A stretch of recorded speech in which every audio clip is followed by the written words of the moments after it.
넌 어디에서 왔을까? 언제부터 너였을까? 같은 밤하늘을 마주보던 너와 나 기나긴 나를 헤매던 눈앞에 있던 널 이제야 알아본 거야. 별이 온다 조용하게 나의 두 눈에 떨어진다. 눈이 부시게 떨리는 이 밤 온 세상이 너와 나만 빼고 멈춘 것만 같아. 밤새 내 하늘에 네가 쏟아진다.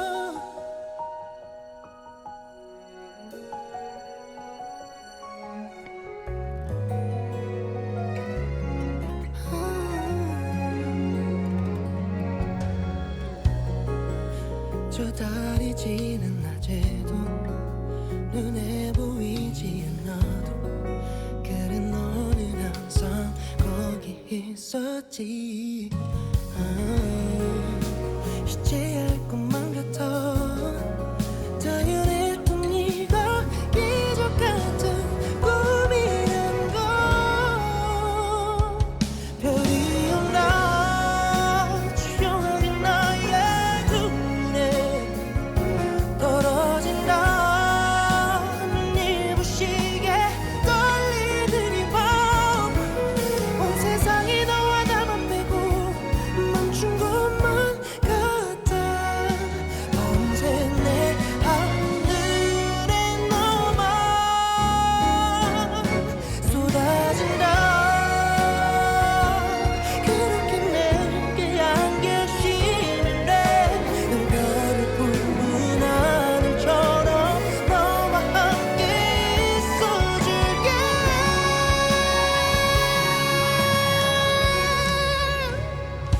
별이 온다 깜깜한 내 맘 한가운데 네가 온다. 너만 생각하면 가슴이 터질 것 같아. 너와 나로 가득한 날 꿈인 것만 같아. 밤새 내 하늘에 네가 쏟아진다.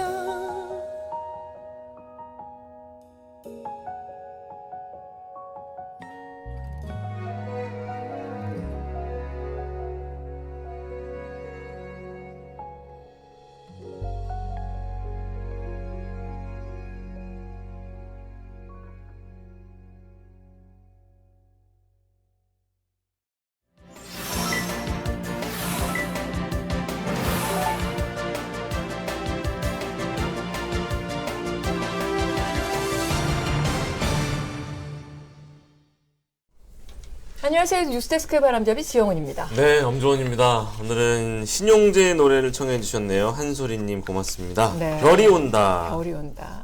네. 출발했어요. 확실히 가을이 되니까 네. 노래도 조금씩 이렇게 막 감성적인 노래들이 노래도 그렇고 지금 우리 옷만 봐도 옷도, 약간 맞아요. 어두워지고 두꺼워지고 진짜 계절의 변화를 실감하는 그러니까요. 요즘입니다. 네, 저 그래도 가을이 제일 좋기 때문에 안 추워지고 조금만 가을이 더 갔으면 좋겠어요. 10월 말이 되니까 더 느껴지는 것 같아요. 그렇죠. 그것과 관련된 노래들도 많고요. 네. 아, 근데 이러다 금방 겨울이 올까봐 걱정이에요. 가을까지는 좋은데 겨울은 너무 네, 추우니까. 겨울은 추워요. 그냥 가을이 한 서너 달 갔으면 좋겠어요. 네. 네. 낮에 눈에 띈 뉴스. 자, 지장군님 머리 스타일 바뀌었다. 파마했느냐 많이 물어보셨는데 아니에요. 그냥 웨이브를 오늘 머리에 해주시는 분이 웨이브를 넣어주셨어요. 아, 옆에서 볼 땐 몰랐거든요. 네. 화면으로 화면은 보니까 완전 웨이브 다르죠? 확 티난다. 웨이브를 넣어주셨어요. 오, 그냥 신기하다, 요즘에 신기하다. 그 제 머리를 해주신 그 분장하시는 분이 이렇게도 해줘보고 네. 저렇게도 해줘보고 하고 아, 계시는데 어제 올린 머리 해주신? 어제도 올리고 네. 아유 그치고 계시는데 그냥 공포 특집인가요 뭡니까? 창백한 지역이니 오늘도 제가 그 입술 바이러스 때문에 입술을 못 발랐어요.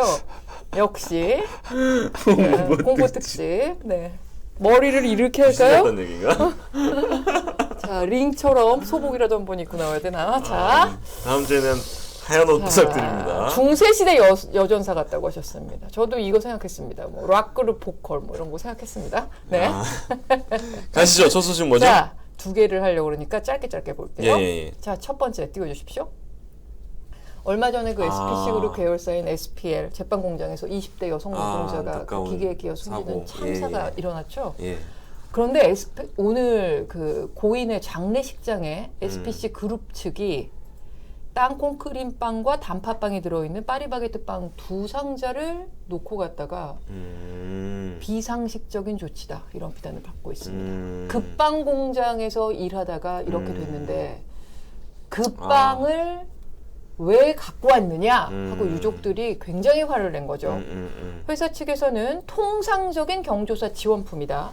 조문객들에게 답례품으로 주라고 지원했다 이렇게 얘기를 했습니다. 그러니까 뭐 다른 회사에서 직원이 상당하면 뭐 떡이나 뭐 숟가락 뭐 아니면 뭐 종이컵 이런 것들 쭉 회사가 있죠. 주잖아요. 예, 저희 그런 회사도 식으로 그렇고요. SPC는 빵을 드린다 이 얘기였는데 뭐 일견 회사 측의 그 장례 담당 직원은 하던 대로 했다고 치더라도 유족들은 굉장히 화가 나지 않았을까 그쵸. 하는 생각이 듭니다. 네. 어떻게 생각하십니까?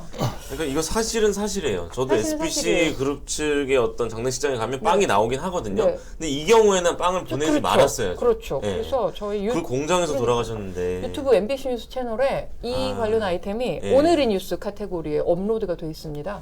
들어가셔서 한번 보시고 지금 업로드된 지 몇 시간 안 됐는데 조회수가 계속 증가하고 있거든요. 관습적으로 그냥 보내는 네. 게 문제네요. 보시고 참. 어떻게 생각하시는지 좀 뭐 댓글 달아주시면 감사하겠습니다. 네, 자, 바게트로 맞아야 한다고. 그러니까요. 김정환님. 지금 네. 뭐 빵을 상황에 몇 맞게 개나 해야지. 이게 맞죠. 네, 보기도 싫겠구만.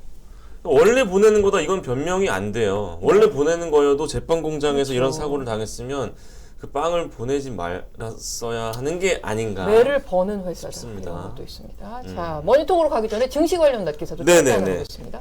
미국 뉴욕 월가의 거물들이 잇따라 이미 올해 20% 정도 떨어져 있는 S&P 500 지수, 뉴욕 증시의 3대 지수 중에 하나죠. 그러니까 앞으로 20%더 폭락할 거라고 경고하고 있습니다.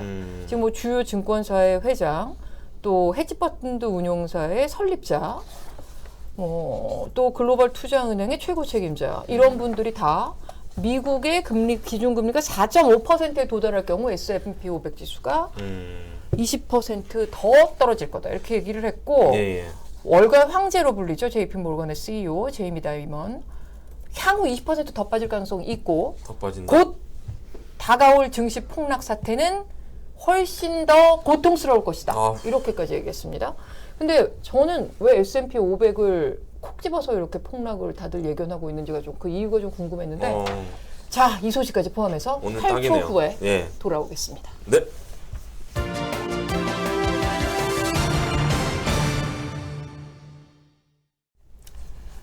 네. 자, 알아두면 돈 되는 경제 금융 소식을 정리합니다. 정철진의 머니톡 시작합니다. 어서 네, 오십시오. 안녕하십니까. 눈이 안녕하십니까. 아직도 안 나오셨네요. 아니요, 또 터졌어요.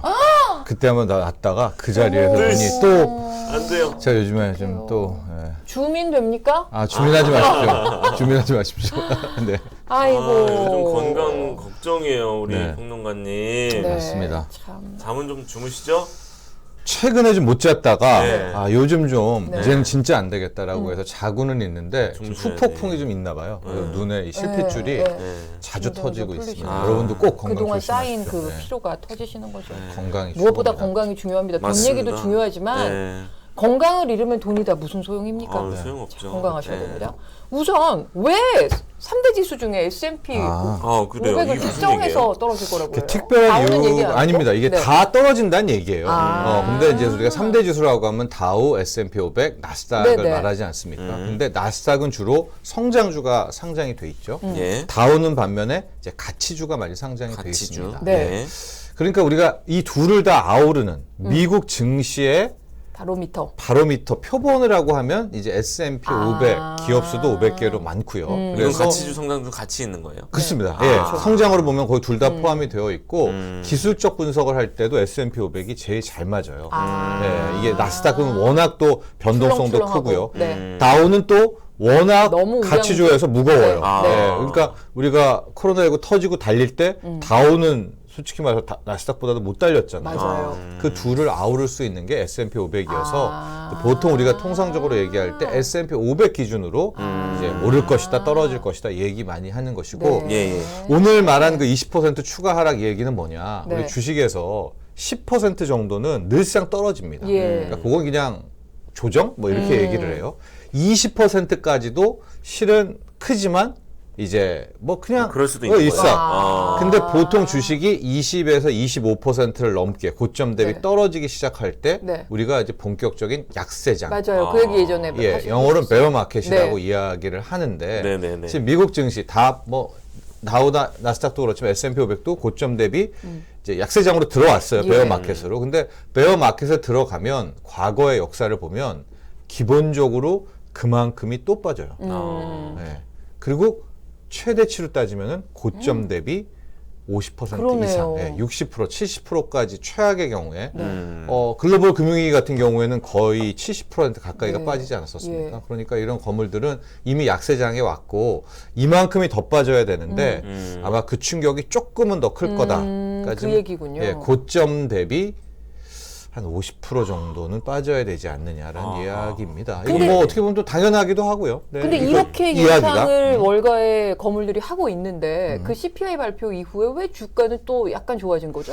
그래서 미스테리 상승이라고 저희 그 뉴스 외전에서 하는 네, 경제 네. 속을 보면 네. 왜 미국 증시 왜 올랐는가 네. 뭐 그걸 볼 수가 있을 것 같은데 아직까지도 정답은 몰라요. 그날 CPI 물가지수 발표되고 급락했는데 이게 갑자기 몇 시간 뒤부터 확 올라갔죠. 다 반납하고 네, 네. 그 떨어진 것만큼을 네. 상승하는. 그러니까 나스닥은 그날 하루 저점 대비 6%가 올라가는 6%포인트가 그런 모습을 보였는데 예, 예. 현재 추정하는 것은 일단은 숏 스퀴즈였다는 걸가 가장 좀 맞는 학설이에요. 스퀴즈? 네.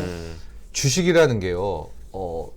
단기적으로는 제로섬 게임이에요. 네. 중장기적으로야 우리가 윈윈이다. 뭐 주식이 계속 우상향하면은 더 높게 팔고 해서 윈윈이지만 예. 같은 판에서는 제로섬 게임이거든요.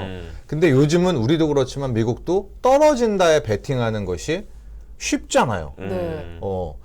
그 우리 네, 1997년 네, 네, 국가부도의 날 이럴 때만 해도 우리가 하방 베팅한다는 건 그렇죠. 생각지도 못했는데 지금은 너도 나도 떨어진다 쪽에 뭐 쉽게 누구나 예상 누구나 예상합니다. 그러니까 그날 소비자 물가지수가 높게 나오니까 야 이거 진짜 나락으로 가는구나라고 해서 이제 막 개인 비롯해서 뭐 상당수들이 다 이제 숏 베팅을 한 거거든요. 네. 그러니까 미리 떨어질 거에 베팅을 한 큰 손들은 일단 자기들의 숏을 커버하고 그 다음에 나머지 떨어진다 베팅한 애를 죽이자. 걔를 죽여야 내가 이익을 얻으니까. 그 숏 포지션을 박살내는 걸 우리가 숏 스퀴즈라고 짠다. 그러니까 내가 갖고 있는 숏 하방을 익절해서 나오는 건 숏 커버. 굳이 나누자면요. 하방 베팅한 애를 완전히 주가를 급등시켜서 손실을 보게 만드는 건 이제 숏 스퀴즈라고 얘기를 하는데 어떤 큰 손들이 혹은 AI 알고리즘이 그 숏 스퀴즈를 펼쳤던 것이 아니냐. 그날 하루 동안의 모습은 너무나 기이했기 때문에 그렇게 볼 수 있겠습니다. 수혜랑은 네. 상당하군요. 자, 그럼 이제 오늘의 네. 본격적인 얘기로 들어가면 뭐 인플레이션, 네. 연준의 금리 인상 이게 이제 거물들이 뭐 길게 추세적으로 봤을 때 네. 주가가 더 떨어질 거라는 뭐 예상을 하게 만드는 그겁니다. 그 악재인데 긴축, 뭐 네, 인플레이션. 근데 그 악재는 이제 거의 뭐 상설 악재가 된 것 같고 네. 이미 최근에 떠오르고 있는 건 국채 금리 네. 이 부분인 것 같아요. 맞아요. 이건 또 증시하고 어떻게 연관이 그러니까 있습니까? 채권 시장, 국채 금리 뉴스가 굉장히 많이 네. 나오고 있거든요. 네, 네, 그래서 네. 이 뉴스를 우리 뭐 가족 여러분들도 이거 알아야 되는데 이게 좀 어려워요. 어려워요. 왜냐하고 이걸 단기간에 설명하기는 좀 어렵지만 예, 그래도 예. 쉽게 생각하면 이런 겁니다. 어떤 사람이 너무 신용도가 좋아요. 네. 좋아요. 그럼 이 사람이 돈 빌릴 때 이자는 높을까요? 쌀까요? 높죠.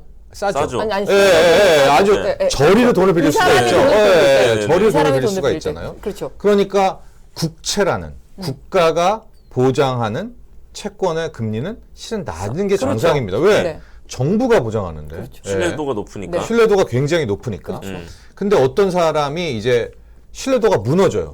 그럼 이 사람은 싼 금리로 돈을 빌릴 빌릴 수가 수 있을까요? 아니면 더 높은 금리를 빌려야 되죠. 높여야죠. 예. 네. 이 구조만 생각하시면은 채권 가격과 채권 금리의 관계를 구분하실 수가 있을 네. 것 같아요. 그래서 영국 국채 금리가 튀어 올랐다. 네.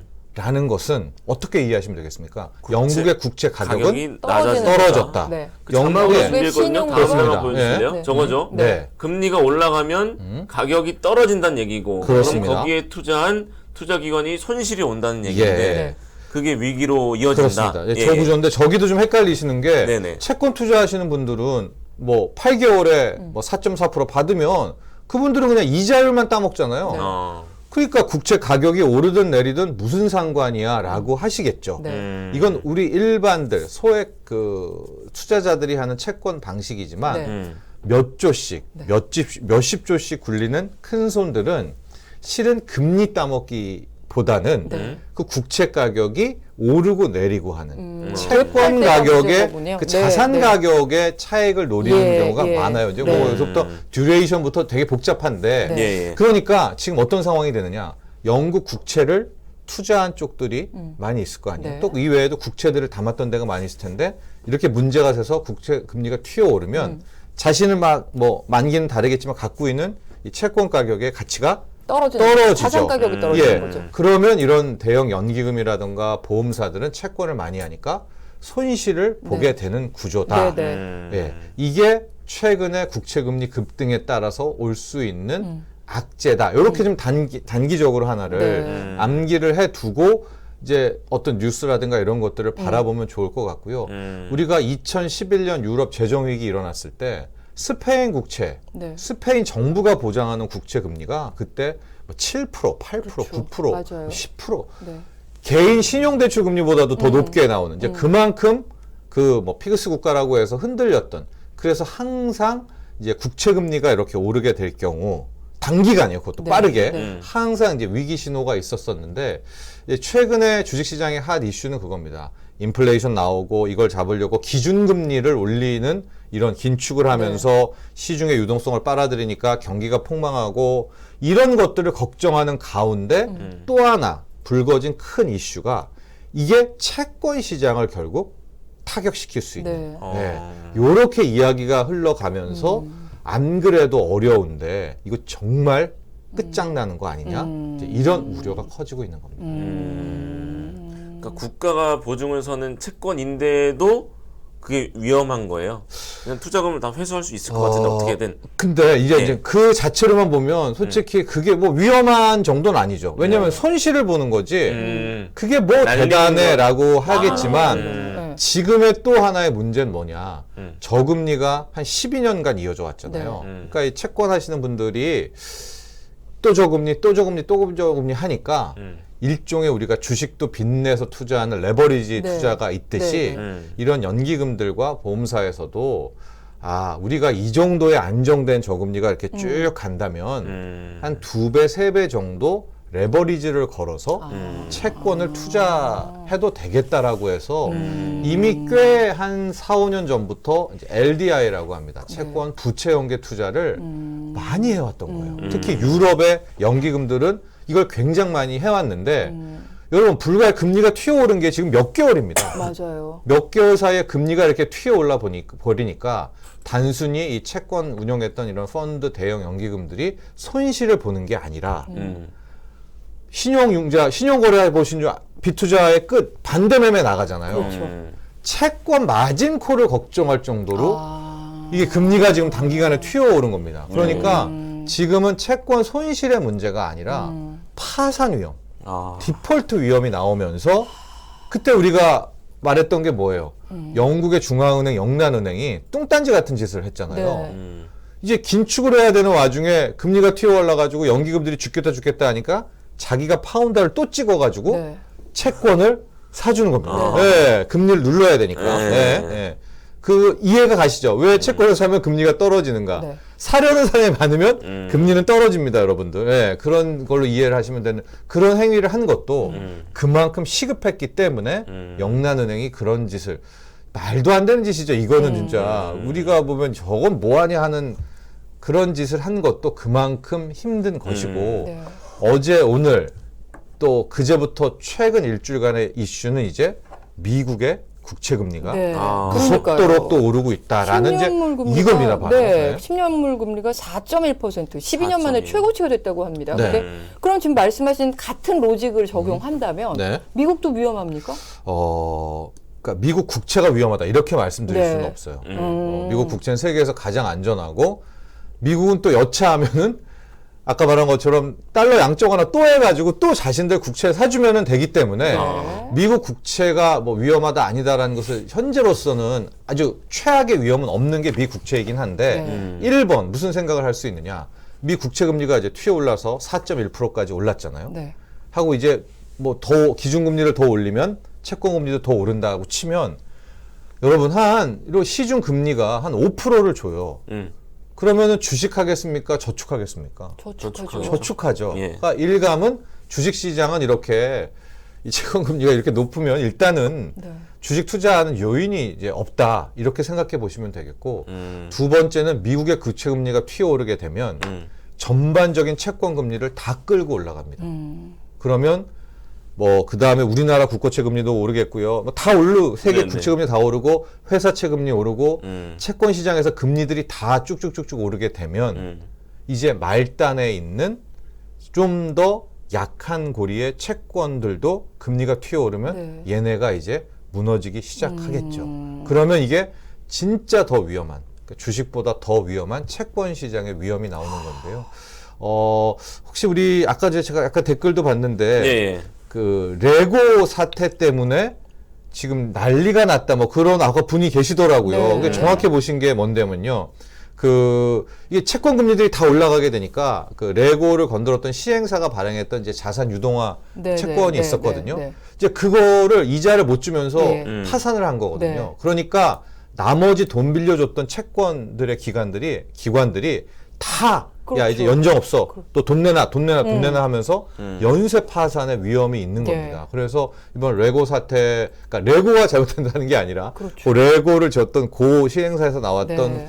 그 파산동안. 파산이 실은 다른 연결고리에 있는 프로젝트 파이낸싱의 PF들의 대출들을 그렇죠. 또 다 건드릴 수가 네. 있습니다. 예. 그럼 이건 훨씬 더 주식보다도 위험한 상황이거든요. 그렇죠. 지금은 그러니까 어쨌든 국고채 얘기를 우리가 하고 있지만 네. 그게 만약에 회사채 시장으로까지 번진다면 네. 그게 연쇄적으로 계속 이렇게 갈 네. 수 있다는 디폴트 사태 그렇습니다. 그 말씀인 그럼 거잖아요. 걔네들의 돈 빌려준 게 주로 은행이잖아요. 은행이니까. 은행까지도 금융가까지 가는. 가는 거잖아요. 그게 우리가 2010년에 있었던 저축은행 PF 부실. 그렇죠. 저축은행들이 부동산이 워낙 좋으니까 프로젝트 파이낸싱에 돈을 빌려줬는데 다 떼인 거예요. 네. 네. 그래버려서 저축은행이 망해버리면 여러분 은행이 망하면 끝입니다. 그렇죠. 거기가 가장 큰 위험이거든요.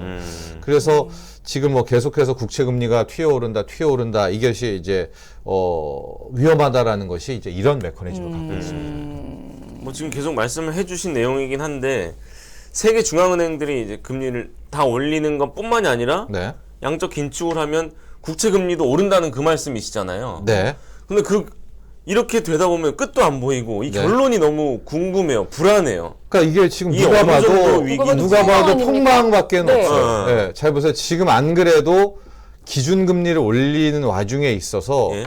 안 끌려 올라가던 10년물 국채금리도 지금 같이 올라가고 네. 있어요. 결국 얘도 끌려 올라갔는데 더 무서운 게 저희가 여러 번 말씀드렸지만 양적 긴축이라고. 긴축. 네.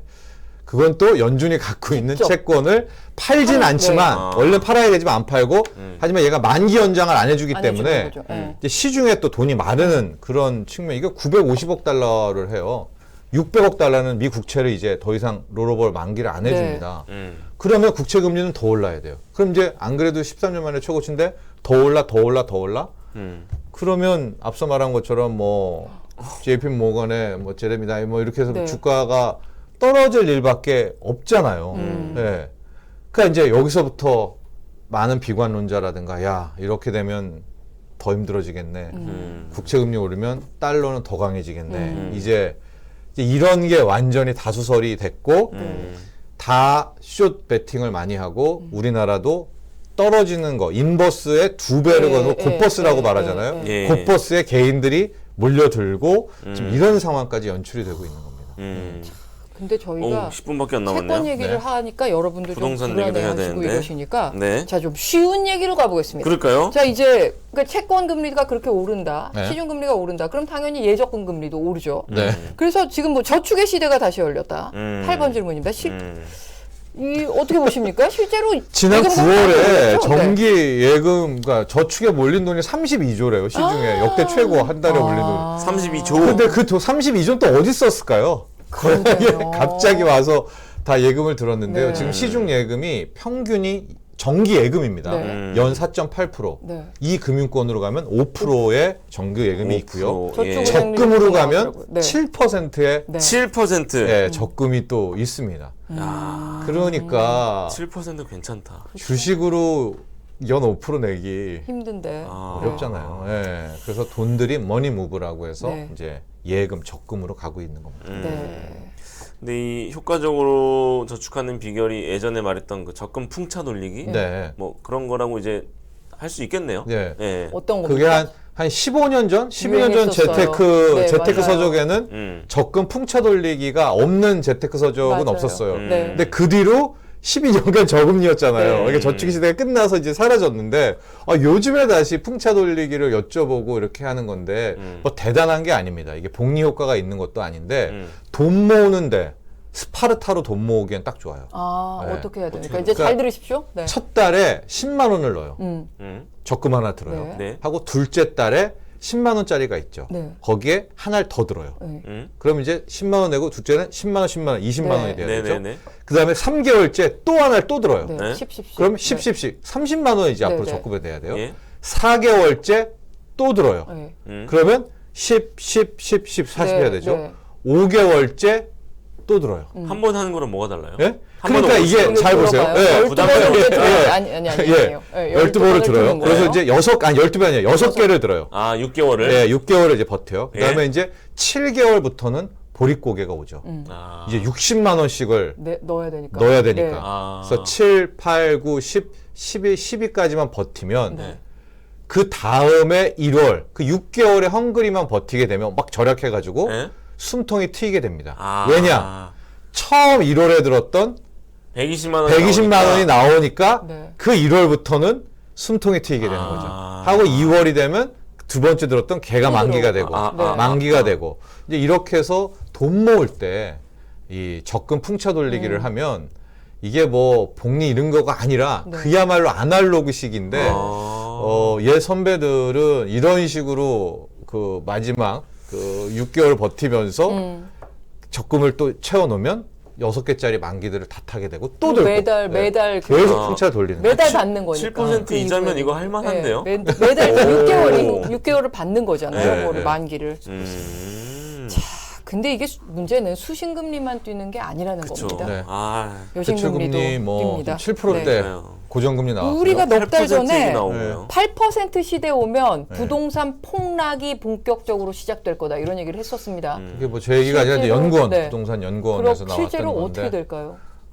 지금 미국은 전혀 피봇을 안 하죠. 네. 그러니까 금리는 그냥 올릴 것 같아요. 기준 금리를 계속 올리면 시중 금리가 따라 올라가게 되겠고 지금 같은 추세라면 내년 초쯤에는 이제 주택담보대출 8% 시대가 올 것 같고요. 그럼 부동산은 결과적으로 이제 내년 상반기 어느 시점에 지금도 많이 떨어졌지만 이제 더 마지막에 고기에서 진검승부가 이제 나오게 될 것 매물이 같습니다. 엄청 나오겠네요. 그러니까요. 이자로 네. 허덕이는 분들은 내놓을 수밖에 없죠. 예. 알겠습니다. 음마아파트 얘기도 지금 할 시간 네, 되죠? 할 시간 될 것 같아요. 재건축 추진위원회 설립된 지 19년만 19년 거의 만이에요. 20년이네요. 네. 와. 그러니까 이 우여곡절을 뭐 아시는 분은 아시겠지만 네. 짧게 정리해 주실까요? 예. 이 짧게 될까요? 이 음마아파트가 1979년 입주예요. 네.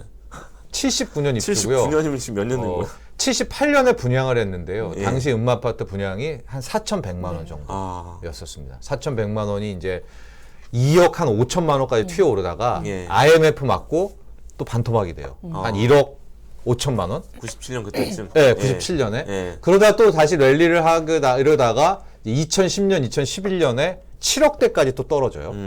그리고 그게 이제 한 27억까지 달려가죠. 그러니까 4,100만 원짜리가 27억이 됐다가 지금 다시 또 급락해서 한 18억, 19억이 된 게 음마아파트의 이제 시세의 네. 흐름이다. 이렇게 보시면 될 것 같고요.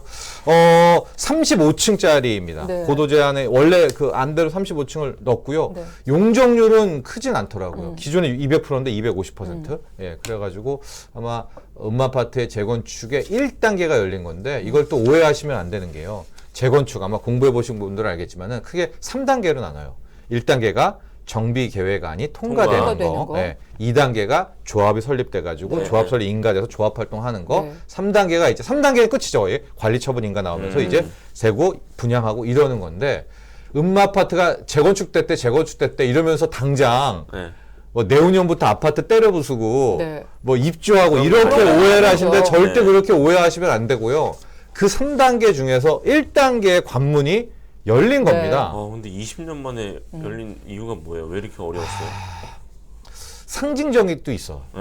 음마아파트가 갖고 있는 재건축의 상징성. 상징이죠. 재건축의 상징하고 우리나라는 강남 재건축이 오르면 다 오르니까 부동산이 오르니까. 누를 때 그래서 강남 재건축을 지금까지 할 눌러야 수 없었던 되고 거예요. 너무 뛰니까. 맞아요. 그렇죠, 네. 그렇죠. 예, 그 지금은 이제 상징인 하락세니까. 음마를 계속 규제를 네. 했었던 그런 측면도 있습니다. 그러다가 네, 말씀하세요. 네. 그래서 하여간 그 추진위원회가 설립된 지 2003년에 설립됐던데 19년 음. 만에 이번에 1단계가 통과가 됐고요. 근데 해보신 분 알겠지만 여기서 조합 만들 때 또 조합 만들고 또 갈 거기서도- 때까지를 네. 보면 시간 좀 걸린다면서요? 실제 분쟁이 새로 많아요, 음마에 분쟁이. 입주를 한다? 음. 한 10년도 10년 저는 넘게 걸릴 겁니다. 조합원들 지금은 또 더 걸릴 것 같은데요. 그게 제일 예. 네. 또 조합 설립하는 거 그거 쉽지 않아요. 예. 그런 문제다라고 하시고 예. 이걸로 다시 부동산 들썩인다. 그럴 가능성은 매우 낮고요. 네. 그러나 역설적으로 그 어려운 계속 안 돼 하다가도 이제 들어간 거거든요. 네. 통과가 된 이유는 역설적으로 지금 부동산 경기가 안 좋기 안 때문에 이것만은 지금 이거 1단계 통과시켜도 지금 뭐라고 그러는 사람 없잖아요. 왜 정비계획안 통과시켰어? 아무도 없잖아요. 그렇죠. 이제 또 그런 그러면 그런 분위기를 타고 목동 여의도도 좀 기대를 할 수 있겠네요. 거기도 마찬가지예요. 여의도는 뭐 시범 아파트 이런 데는 네. 됐고 목동은 그러나 또 거기도 쉽지 않다 좀 그러던데요. 단지. 네, 늦으니까. 늦었겠죠. 그다음 또 하나가 일기 신도시 여기도 또 있고 그래도 어쨌든 좀 기대감은 생기겠어요. 기대감은 생기겠으나 그게 지금 그 지금의 정책하고는 좀 기대보다는 다르죠. 네. 그 기대보다는 대출 금리 8%가 누르는 것이 훨씬 더 크고요. 알겠습니다. 예. 예. 그걸 생각해 보시면 됩니다. 네, 알겠습니다. 알겠습니다. 감사합니다. 오늘 이번 주에도 또 뭐 이 어려운 주제를 쉽게 풀어주신 네, 하여간 여러분 그 끝으로 말씀드리거든요. 네. 지금 하나만 보시자면 미 10년물 국채 금리를 보시고 미 10년물. 그게 떨어져야 돼요. 네. 그게 지금 4.1%인데 예. 계속 3.8, 얘기하시는 겁니다. 3.5 매주 떨어지면 얘기하십니다. 달러도 떨어집니다. 네. 예. 네. 10년물 국채 금리 떨어지자 네. 달러 약달러 되자. 이것이 우리가 지금 바랄 네, 겁니다. 매주 얘기해 주시고 계십니다. 주입식 교육으로 40% 밑으로 내려가면 달러도 떨어지고 증시도 올라갈 수 있다. 네. 자, 네, 여기 알겠습니다. 희망을 걸면서 정평론가님은 이제 보내드리겠습니다. 수고하셨습니다. 감사합니다. 8초 후에 오겠습니다.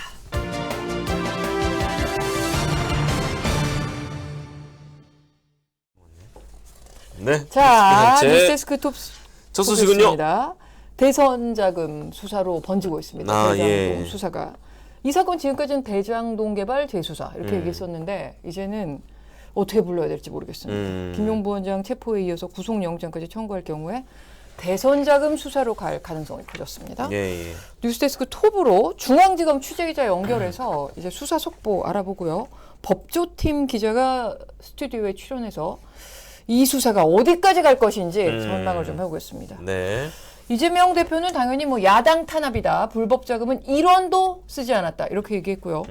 윤석열 대통령이 오늘 대통령실의 기획수사라는 주장에 대해서는 저 역시 언론 보도나 보고 아는 정도입니다. 이렇게 얘기를 했고 야당 탄압이라는 주장에는 이 얘기가 과연 정당한 얘기인지 국민들이 잘 아실 것이다. 이렇게 얘기했습니다. 네. 자, 여야의 대치 상황 아주 뭐 긴장감 높아지고 있는데 정치권 상황까지 살펴보겠습니다. 다음 소식은요. 자, 빵 공장 20대 노동자 사망 속보가 오늘도 준비되어 있습니다. 예, 예. 경찰과 고용노동부가 이 사고가 일어난 SPL 본사 사무실 압수수색했고요. SPL의 대표와 안전 책임자 입건이 됐습니다. 사고 이후에 SPC 계열사 상품 불매 운동이 확산되고 있어요. 그리고 이번 사고로 예전에 SPC가 했던 불법 노동 행위도 다시 한번 밝혀지고 있습니다. 예. 머니무브 뉴스데스크에서도 살펴봅니다. 고금리 시대에 이 자금이 예적금뿐만 아니라 채권 투자로도 이어지고 있거든요. 얼마나 자금이 이동하고 있는지, 근데 채권 투자할 때 조심하실 점은 무엇인지 살펴보겠습니다. 네. 겨울철에 캠핑할 때 춥다고 텐트 안에 위험해요. 조리도구나 난방기구 네. 가동시키는 경우가 많습니다. 질식사. 그런데 혼자 캠핑하던 40대 남성이 번개탄을 피워놓은 채 잠이 들었다가 일산화탄소 중독으로 질식사했습니다. 자, 정말 조심하셔야 하시는 겠습니다. 분이면 아셨을 텐데. 깜빡 잠이 든 것 같아요. 아. 컵라면을 끓여 먹으려고 준비하고 물을 끓이다가 깜빡 잠들었는데 그렇게 된 것 같습니다. 안타깝네요. 자, 본방 시작할 시간입니다. 네. 뉴스데스크 시청해 주시고요. 저희는 다음 주에 돌아오겠습니다. 네, 저는 내일 옵니다. 내일도 하시죠? 참. 네. 네. 감사합니다. 고맙습니다.